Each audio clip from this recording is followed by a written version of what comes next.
आले, मी नाही करत म्हणून माझ्यातलं एक कलम मी त्याच्यावरती टाकलं. पण ठाणेदारजी असं आहे की तिथं आता ट्रम्पच्यामुळं एकूणच रिपब्लिकन पक्षाचं इमिग्रंट्सच्या बद्दल ते भयंकर त्यांना म्हणजे इमिग्रंट म्हटलं की त्यांना तिळपापड होतो त्यांच्या अंगाचा. हो. आणि तुम्ही स्वतः इमिग्रंट आहात. हो. तर तुम्हाला तिथं काम करणं अडचणीचं नाही होत? हो, कारण ती अशी हवाच पसरली आहे अँटी इमिग्रंट्सची. बघा, अमेरिका हा देशच इमिग्रंट्सचा आहे. तसं म्हटलं तर सगळेच बाहेरून आलेले लोक आहेत. आता माझ्यासारखे आता आलेत, पहिल्या पिढीचे लोक आम्ही. काय लोकांच्या 7-8 पिढ्यापूर्वीचे त्यांचे आजोबा पणजोबा कुठून तरी बाहेरून अमेरिकेत आले.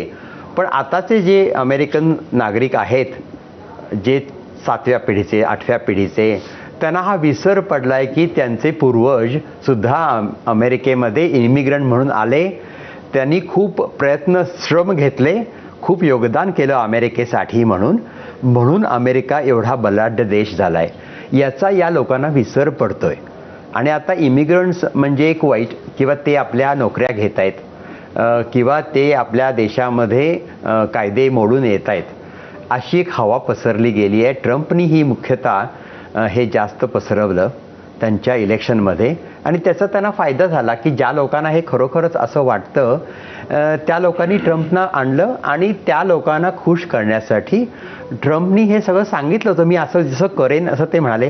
त्यांनी असं सुद्धा सांगितलं होतं की मी 1 दिवसासाठी डिक्टेटर होईन, मी हुकुमशाह होईन. आता ते 120 दिवस हुकुमशाह झालेत. त्यांच्या जो एक कल आहे, राजेशाहीकडे कल आहे, हुकुमशाहीकडे कल आहे. पण ते काही वेळेला म्हणतात की ते म्हणतात त्याचा तुम्ही विश्वास ठेवा, कारण ते खरंच तसं करतात.